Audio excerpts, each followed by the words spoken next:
안녕하세요. 저는 올해 38살이 된 여자이고, 오래전에 엄마를 하늘나라로 보내주었어요. 몇십 년이 지나도 엄마가 돌아가신 것이 믿기지 않았는데, 최근에는 조금 적응이 된 것 같아서 이렇게 글을 써봅니다. 저희 엄마는 평생을 불행하게만 살다가 가셨어요. 부디 하늘에서는 꼭 행복하시기만을 바랍니다. 제가 들려주고 싶은 이야기는 제가 고등학생 때로 거슬러 올라가야 해요. 저는 태어날 때부터 아버지가 없었는데 엄마는 제가 계속 아빠 보고 싶다고 해도 볼 수 없다고, 보면 안 된다고 했어요. 아빠를 보는 것을 그렇게 반대하니까 저는 엄마의 직업 탓에 아버지가 누군지도 모른다고 생각했습니다. 그렇게 생각을 할 수밖에 없었던 것이, 저희 엄마는 동네에서 작은 술집을 운영하고 있었거든요. 그 술집이라 하면 정말 간단하게 술을 마시는 곳인데, 저희 동네는 작은 읍내여서 젊은 사람들이 많이 없다 보니 다들 저희 엄마가 술집에서 일한다고 하면 불건전하다고 생각했어요. 동네에 술집을 운영하는 사람이 저희 엄마밖에 없다 보니 동네 사람들은 저희 엄마를 다 알고 있었습니다. 저는 주위 시선을 많이 의식하는 성격이라 모든 곳에 그 술집을 운영하는 사람이 저희 엄마라고 말하고 다니지 않았어요. 그러면 다들 저에게 술집 여자 딸이라고 손가락질을 할 것이 뻔했거든요. 저와 엄마는 둘이서 작은 단칸방에 살고 있었는데, 엄마가 가게를 해서 번 돈으로 겨우 먹고 살 정도로 형편이 가난했습니다. 엄마 가게도 소문이 별로 좋지 않다 보니 손님도 별로 없었고, 가끔씩 동네 아저씨들이 오시는데 엄마한테 말도 안 되는 무리한 부탁을 하곤 했습니다. 엄마가 하는 술집은 그런 곳이 아닌데 동네 아저씨들은 항상 저희 엄마를 술집 여자 취급했어요. 다들 자식도 있고 가정이 있는 사람들이 그러고 다니니까 화가 났긴 했죠. 저희 엄마가 안 된다고 우리 술집은 그런 곳이 아니라고 해도 그 아저씨들은 힘으로 저희 엄마를 억지로 앉혀서 술을 따르게 하는 게 아니겠어요?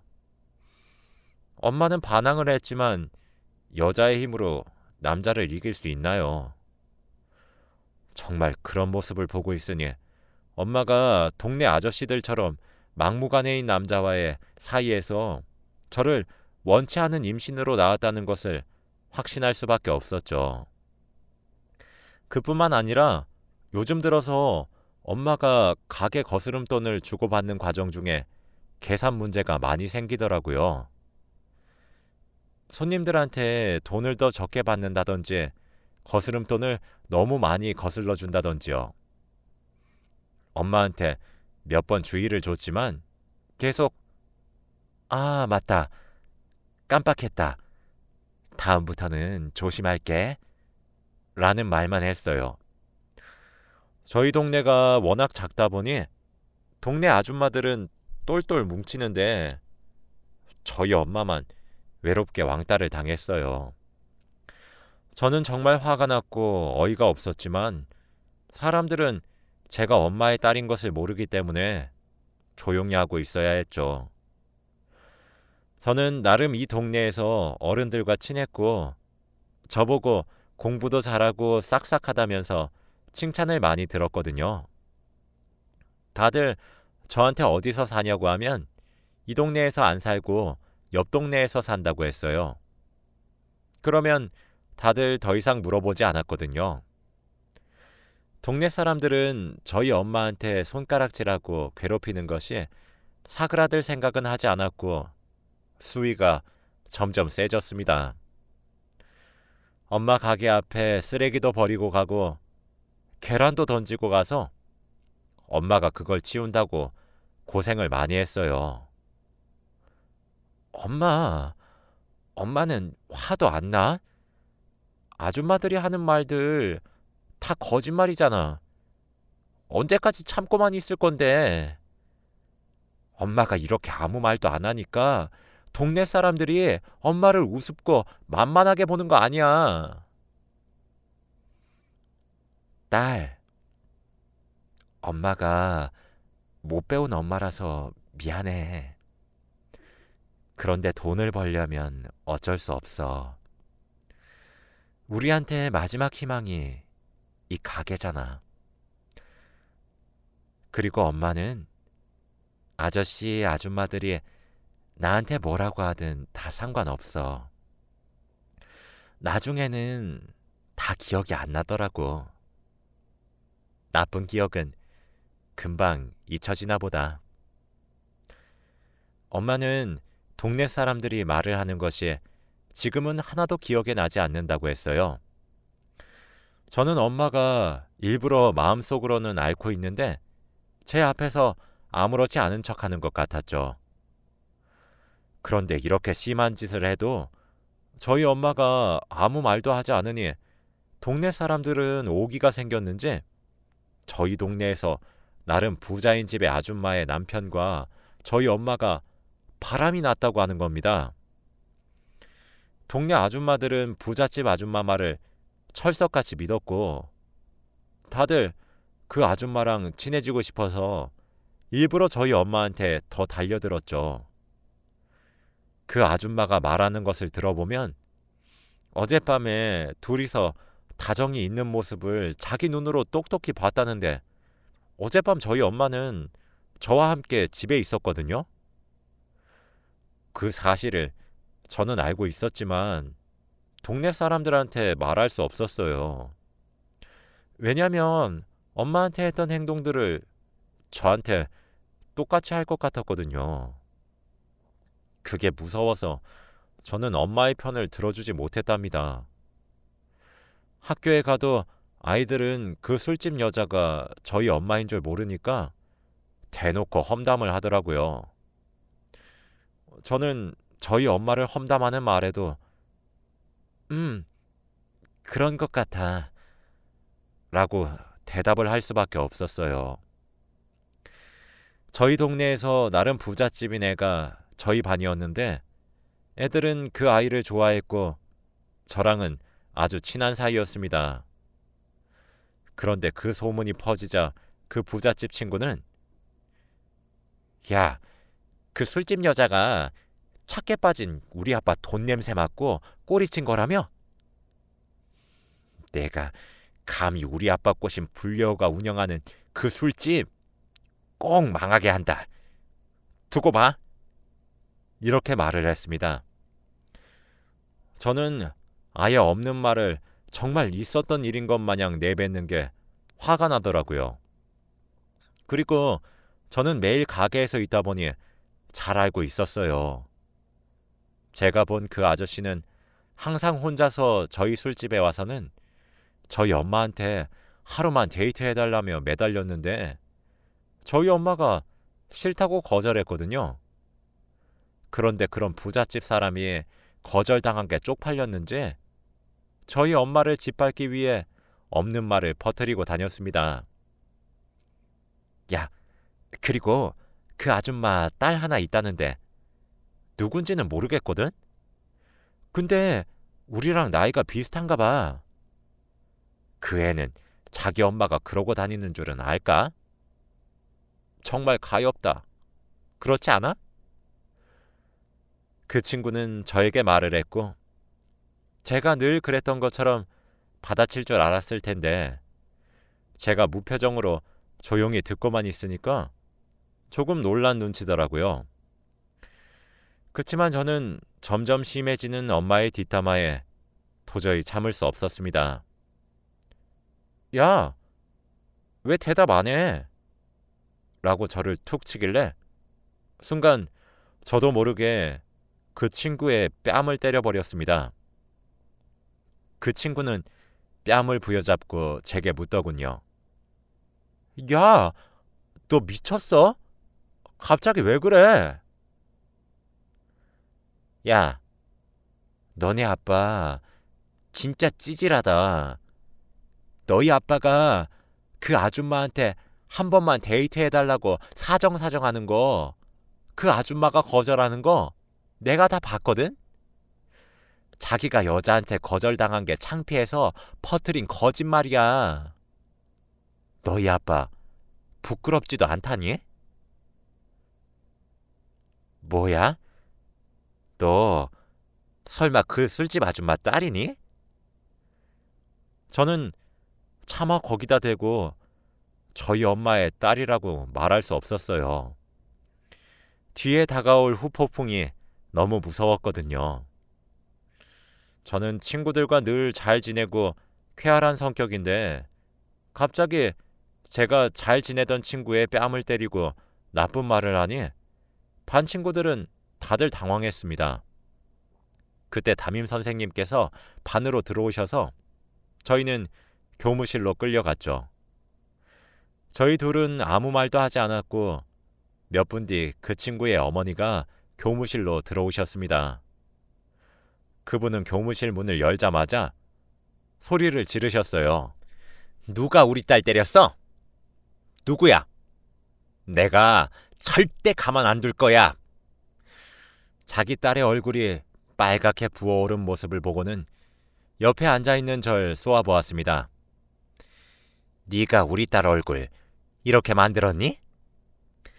도대체 네가 어떤 집안 딸이길래 우리 집 공주를 이 모양 이 꼴로 만들어? 네 엄마 오면 두고 봐. 저는 엄마가 제발 학교로 나타나지 않았으면 좋겠다고 생각했어요. 하필 그 친구 아빠가 저희 엄마랑 이상한 소문이 퍼졌으니까요. 그런데 몇 분 뒤에 저희 엄마는 친구의 엄마와는 사뭇 다르게 교무실 문을 살살 열었고 옷도 거지처럼 다 해지고 낡은 옷을 입고 조심스럽게 들어오셨습니다. 저는 일부러 엄마를 못 본 척했지만 엄마는 제 옆으로 오더라고요. 교무실에 있는 사람들은 제가 그 사람의 딸인 것을 알고 많이 놀란 눈치였고 그 친구의 엄마는 뭐야, 네 딸이 우리 딸 때린 거니? 라며 저희 모녀 사이를 비웃었어요. 너희 내가 똑똑히 갚아줄 거야 라고 했고 엄마는 계속 죄송합니다. 죄송합니다. 다신 안 그럴게요. 정말 죄송합니다. 라며 허리를 90도로 접어 그 부잣집 아줌마와 제 친구에게 사과를 했어요. 그 친구가 먼저 저희 엄마 욕을 심하게 했는데 그것도 모르면서 사과부터 하는 엄마가 너무 짜증났어요. 미안해. 그럼 꿇어. 그 아줌마는 미안하면 자기 앞에서 무릎을 꿇으라고 했고 저희 엄마는 네? 라고 당황하며 대답했죠. 우리 남편한테 꼬리친 것도 모자라서 우리 딸 뺨까지 맞았는데 내가 이 정도는 하라고 할 수 있지 않나? 저기... 제가 진실을 말하려고 할 때 엄마는 그 아줌마 앞에서 무릎을 꿇어버렸습니다. 저는 자존심도 없는 엄마가 너무 속상했고 그때 엄마는 눈물을 조금 흘리고 있는 것 같았죠. 교무실 분위기도 굉장히 숙연해졌는데 아줌마는 그게 웃겼는지 저희 엄마가 무릎을 꿇고 울고 있는 것을 휴대폰으로 사진을 찍고 있더라고요. 다른 사람이면 모를까 저희 동네에서 부잣집 아줌마니까 그만하라고 말리는 사람은 아무도 없었습니다. 화가 정말 치밀어 올랐고 당장 그 아줌마를 죽여버리고 싶었습니다. 사실대로 말하고 싶었는데 아줌마는 사진을 다 찍고 할 일 끝났다면서 친구를 데리고 교무실을 빠져나갔어요. 선생님도 저에게 오늘은 조퇴를 하라고 하셨고 엄마와 같이 아무 말도 하지 않은 채 집으로 돌아가고 있었습니다. 그런데 엄마가 얼마 지나지 않아 딸, 우리 붕어빵 먹을까? 라며 웃으면서 말을 하는 거 있죠. 엄마는 속도 없어? 방금 그런 수치스러운 일을 당해도 느껴지는 게 고작 붕어빵이야? 응? 무슨 일? 엄마가 모른 척을 하는 게 너무 화가 났지만 엄마는 아무 생각이 없어 보였고 그런 사람 앞에다 대고 화를 내도 아무 의미 없을 것 같아서 더 이상 말을 하지 않았답니다. 엄마가 이렇게 혼자서 상처를 치유했다면 그걸로 됐다고 생각했죠. 다음날 학교로 가니 친했던 반 친구들이 저를 멀리하는 게 느껴졌고 저도 친구들에게 다가가지 않았어요. 그런데 그날 선생님께서 얘들아, 곧 수학여행인 거 알지? 내일까지 경비 꼭 가져와라 라고 말을 하셨습니다. 수학여행은 단 한 번도 가본 적 없는 제주도로 정해졌죠. 저는 친구는 없었지만 수학여행을 가서 친구들과 다시 돈독해지고 싶은 마음에 무조건 수학여행을 가리라고 다짐했죠. 집으로 갔는데 엄마가 그날따라 일을 나가지 않더라고요. 계속 하루 종일 집에서 잠만 자고 누워만 계셨습니다. 힘들어서 조금 쉬나 보다 생각했어요. 엄마, 나 내일 수학여행 경비 내야 한대. 돈 좀 주라. 얼만데? 10만 원. 그 당시에 10만 원은 정말 큰 돈이었고 무엇보다 저희처럼 가정 형편이 좋지 않은 사람에게는 거액의 돈이었습니다.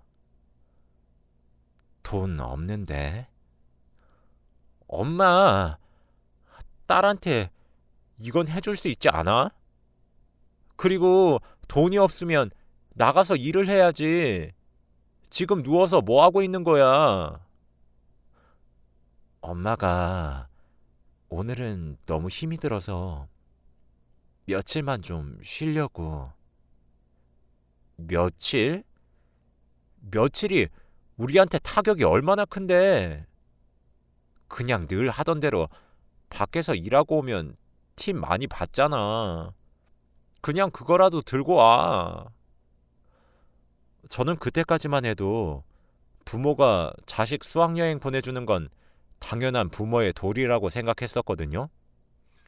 엄마는 이불 밑에서 주섬주섬 통장을 하나 꺼냈고 저에게 주었어요. 이거 우리 전 재산이야. 딱 20만 원만 꺼내서 도로 나한테 줘야 돼.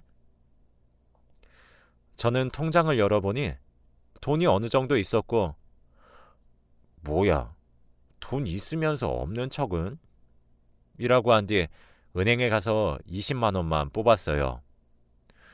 그런데도 돈이 조금 많이 남아서 수학여행에서 예쁜 옷을 입고 싶었기 때문에 옷도 조금 샀고 친구들에게 버스 안에서 맛있는 간식도 나누어 주고 이야기도 많이 해보려고 초콜릿 같은 간식거리도 샀습니다. 그러다가 집에 가는 길에 신발 가게에서 정말 사고 싶었던 신발이 있어서 신발도 사버렸습니다. 엄마도 내가 예쁘게 꾸민 모습을 보면 좋아하실 거야 라고 생각했죠. 그런데 집으로 가니까 엄마가 통장을 달라고 말을 안 하더라고요. 엄마, 나 왔어. 그래? 어디 갔다 왔니?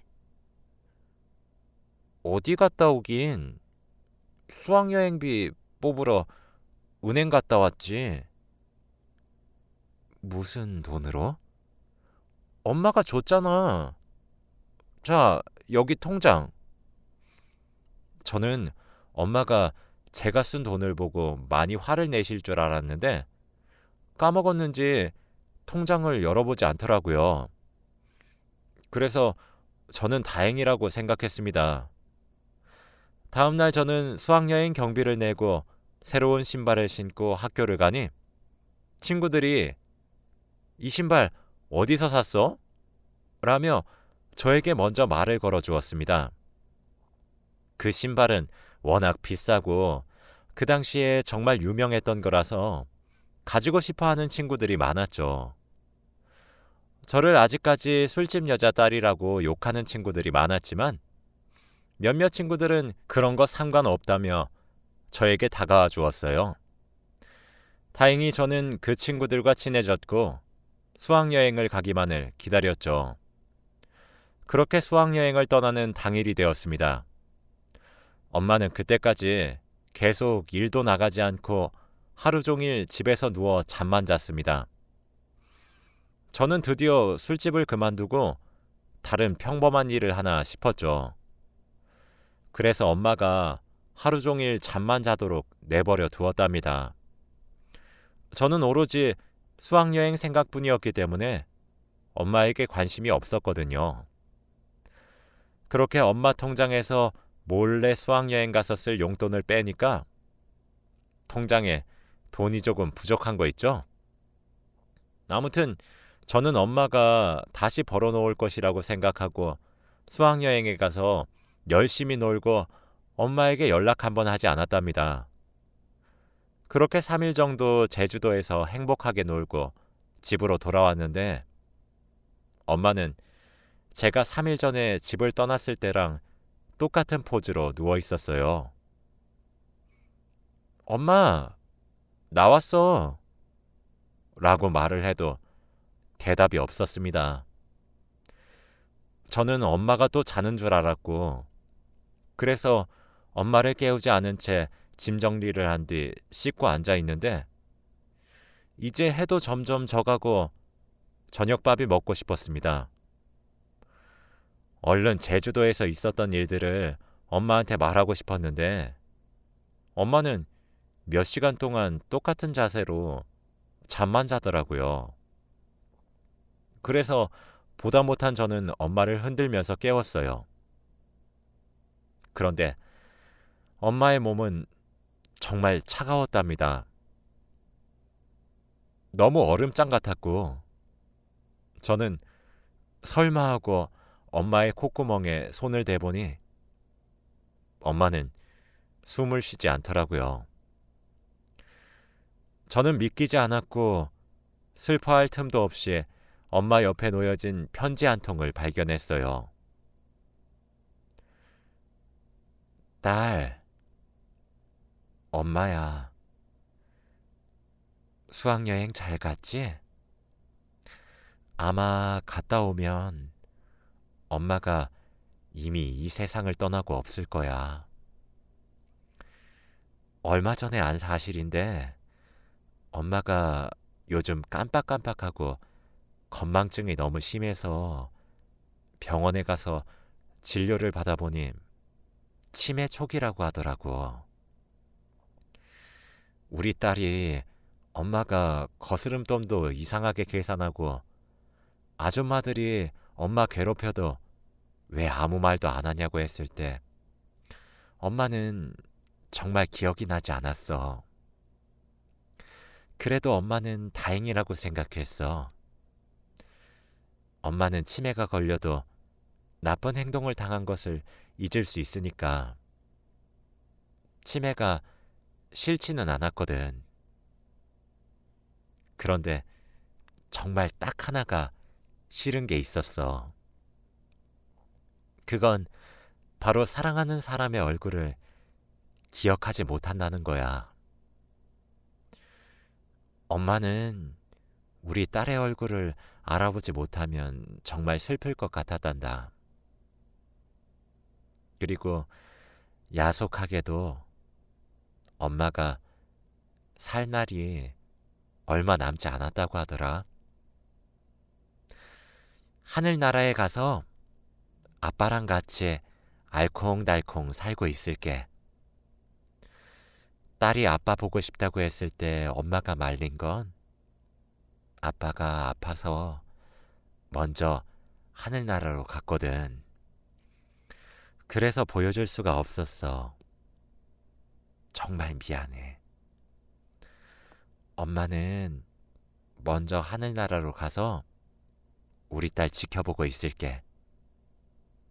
딸, 엄마 없어도 잘 지낼 수 있지?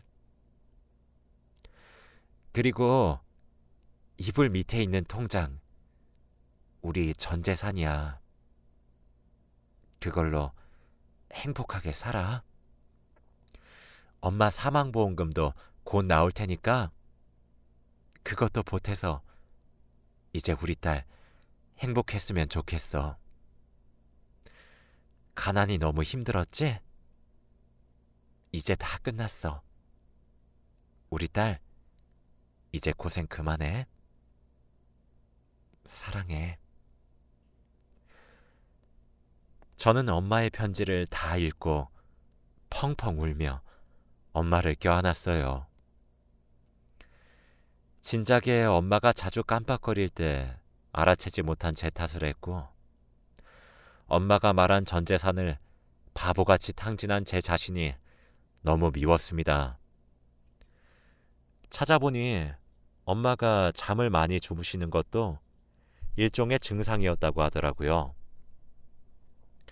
엄마가 잠을 많이 자는 것을 그저 좋아만 했던 저는 정말 죽어도 싼 불효녀였습니다. 그렇게 엄마를 하늘나라로 보내드리고 평생을 죄책감을 안고 살아갔어요. 이제 나이가 40이 다 되어 가는데 아직까지도 엄마가 너무 보고 싶습니다. 제 이야기는 여기까지입니다. 들어주셔서 감사합니다.